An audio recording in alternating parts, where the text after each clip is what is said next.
Well, guess who I found at the National Dressage Championships? The Natasha Baker, gold medal winner. How are you doing? Very well, thank you. On cloud 9 at the moment. Yeah. I'm just going to have a look at this. This is amazing. I've got to get out of the box because I'm so excited. I'm so looking forward to doing this. Wow, check that out. And you've not only got one, but I've got two. And big reading. Score-wise, you were record-breaking twice. Oh my gosh, tell us about that. Oh, it was amazing. The best experience of my life. It was just absolutely incredible to have the support and everybody behind us. 10,000 people in the crowd. Oh God, it was amazing. It really, really was. And to come out of first games in London and have these two and 2 Paralympic records was brilliant. Just because it's your first ever Paralympics, so very exciting stuff for the future as well. Definitely. Can't believe you've just gone out and just won 2 gold medals. That's amazing. It's amazing. But what was the lead up to the Olympics like for you? It was busy. I had 2 international competitions. I went out to France and then I had one home here at Hartpury International, which went really well. I won all 3 of my classes out in France and I won 2 at Hartpury, and I just was second in the individual at Hartpury on the middle day. And then he just felt amazing. I won 2 national championships last year as well, and it was just the best preparation ever. And obviously winning the 2 golds at the Europeans last year really helped towards getting these. And so were you nervous? Because I mean, that is the international, it's the ultimate competition. I mean, were you nervous? And if you were, how did you control those nerves? I've worked a lot with the sports psychologist over the past few years. Going up to the Europeans, I did a lot of work, but then even more going into the Paralympics, and we were saying, you know, that we can control the controllables, but you know, anything outside that we've got to be prepared for. And I went in, I was actually more nervous about how relaxed I was than nervous about the competition. I was just so chilled, and I think I was more excited than anything, which was the best place to be, and I think that's why I was so relaxed and got the results that I got. So how does JP cut? I mean, because some horses are obviously having a para-dressage ride, being a para-dressage rider, you have to have a horse that's, I would have presumed, quite sensitive. So that again must be a big factor, because obviously if you've got nerves and you've got a sensitive horse, that's not a very good combination. No. So it's probably quite good that you were actually quite relaxed about it. Absolutely, yeah. JP is very, very sensitive, and it took a lot for me. You know, I had to kind of be his mummy and look after him and protect him, and kind of nurture him around the arena. But he was so good. You can't replicate 10,000 people at home. You know, we played lots of CDs of cheering and clapping, but you're never going to get the same atmosphere as you were. I love the fact you were like this when you came out. Cheering, cheering. He just felt so amazing, and he felt so calm. I felt as if I could do that. So it was an amazing place to be. So how long did you have preparing actually on site at Greenwich? Was it a build up a couple of weeks, or when did you acclimatise the horses, and how did you do that? We went in on the 24th of August and started competing on the 30th. So we had enough time in the arena. I think I went in the main arena 3 times before I actually competed in there.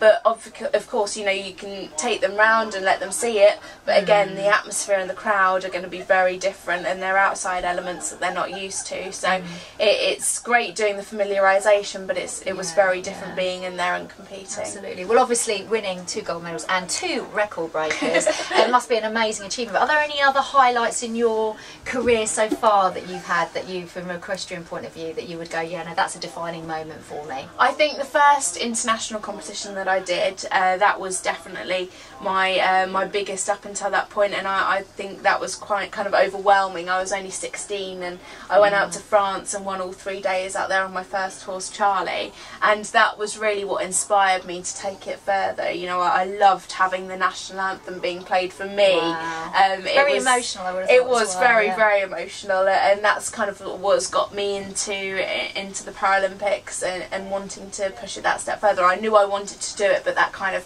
cemented it in for me. Yeah. Well, fill us in a little bit about how you got from, well, obviously being Natasha Baker to then being a Paralympics superstar. How, you know, from in terms of horses and all that kind of, how did that journey evolve, and what age did you start riding at? You know, how old were you, etc.? I've always ridden. My mum was into horses, so so I've always been brought up around them. But I was actually pushed into everything apart from horses. I did musical instruments, I went to brownies, I did swimming, but riding was always there, and it was always something that I wanted to do. I went along to my local RDA centre and then was talent spotted at 11. Wow. And then just started competing at national competitions and then just progressed up through the levels, and then you know, the Europeans was my first championships last year, 2011, and then going to the Paralympics. So how did you why did you have all of the different sports? What drew you to the horses? What was it about horses? It is the horses, you know, it's the fact that you can have a relationship with them and a bond with them. It's nothing else compares to that. You can't have a relationship with a football or a swimming pool or anything. It's just that added extra, you know, I'm sitting on 3/4 of a ton of animal with its own mind, and that it could do whatever it wants, and to have that control and that feel with that animal, who is really my best friend, and to go in and do it together, it just makes it even more special. So to have a relationship with a horse obviously is so important, especially when you get on the international stage. I mean, how do you build your relationship with a horse? I mean, what do you do with them? I mean, obviously it's not just schoolwork and training, so how do you build that rapport with them? I do a lot of hacking. I hack twice a week, and I think that's really important for them to see outside elements that we wouldn't normally see. For instance, at the Europeans last year I had a dog running into the arena, whereas, you know, if I didn't go out hacking, always helpful, but he didn't mind, because he's used to things coming up to him out hacking, whereas horses that don't, they might have been a bit intimidated by it. So, so that's definitely a massive part of my training, and then also spending as much time with them as I can, going in, grooming them, spending time with them as much as I can physically do, and that definitely adds to the relationship. And so who was your first horse then? I had a few ponies on loan, but my first horse was called Charlie, or Nevertheless. And I had him when I was 14. Wow. He was very cheeky. Always wanted a pony, never got one, sadly, until I was a bit older. And, you know, have you ever, out of all of the horses that you've owned, are there any that have really stuck with you and you would say is your favourite? It's very difficult to say, but your favourite horse? It's a hard one. It is. Obviously I love JP to pieces, you know, he's won me my 4 gold medals. But I would say the one that really sticks in mind is Woody. He was my horse from 2006 to 2009, and he was the one that I really kind of leapt onto the international stage with. I went to the nationals and won numerous national titles with him, and then I went to the World Games as well in 2007, and although I went for experience, I couldn't actually win a medal. We were 3rd, so he kind of got me out there, got me seen, and really made me into the rider I am today. Wow, wow. And so, you know, in terms of horses, and obviously you've got a lovely, gorgeous youngster coming up, Bam Bam, who obviously is sponsored by Golly Galoshes. And so tell us a little bit about him, because he's quite exciting, isn't he? He is very exciting. He's 6 years old this time. He's a real dude. JP is the type of horse that he's a goody two-shoes, whereas Bam Bam's like the little rebel that's out there, and he's very special. He's got an amazing temperament, and he's just got so much talent. You know, he soaks everything up like a sponge, everything that I teach him. So you've got big ambitions for him. Tell us about what your plans are. 2016, I think it was. I'd like 3 of these in 2016 with Bam Bam. That's my aim. So how many horses do you currently have responsibility for? How many horses are you? I've got 4. I've got JP, who's my main horse that I took to London. I've got Bam Bam, who's my up and coming horse. Then I've still got Woody. He's not actually mine, but he's on a permanent loan with us. And then I bought a horse back in 2007 who unfortunately was injured, so I've still got him, and he's happily retired now with us. Oh, okay. And in terms of funny situations, have there been any sort of amusing situations that you've ever had with your horses that you thought, oh, that was a cracker, that'll go down in history? I think gosh, I think probably on Charlie once when we went to a competition. He's rather a big character and rather cheeky. That's and naughty, basically. A little bit. And he bucked.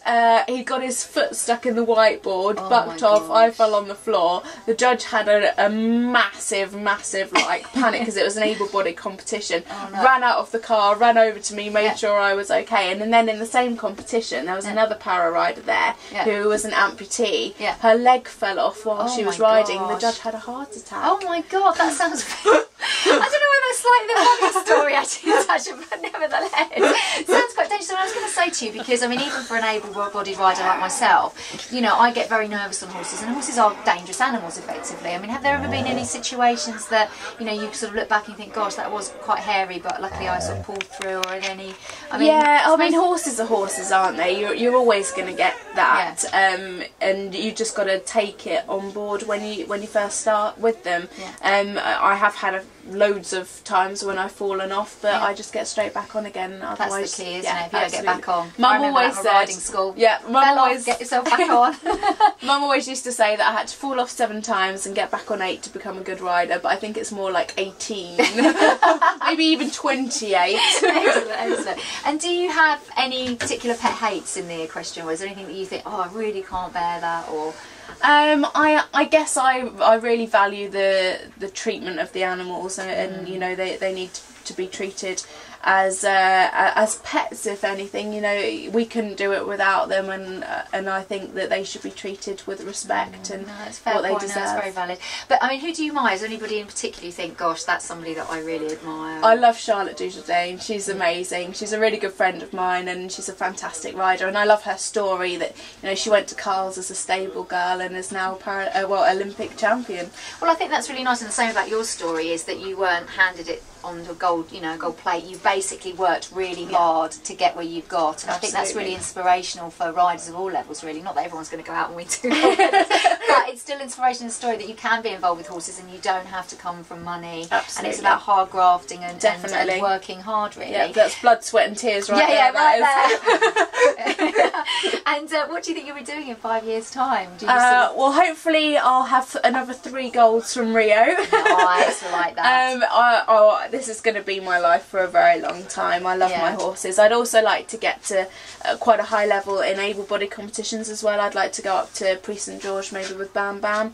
That's a big aim of mine, but of course I'm going to run that alongside my para competitions as well. Fantastic. And if you could visit another yard, where would you like to go, and who would you like to have a nose around? Is there anybody in particular you think, well, I haven't been to, or somebody's yard that you've looked at and you thought, well, that's amazing, that's exactly how I want my yard when I'm a multi-millionaire? Fiona Bigwoods is meant to be absolutely amazing. So you'd like to have a nose? Yeah, I'd have a little nose, take a few tips. Yeah, exactly.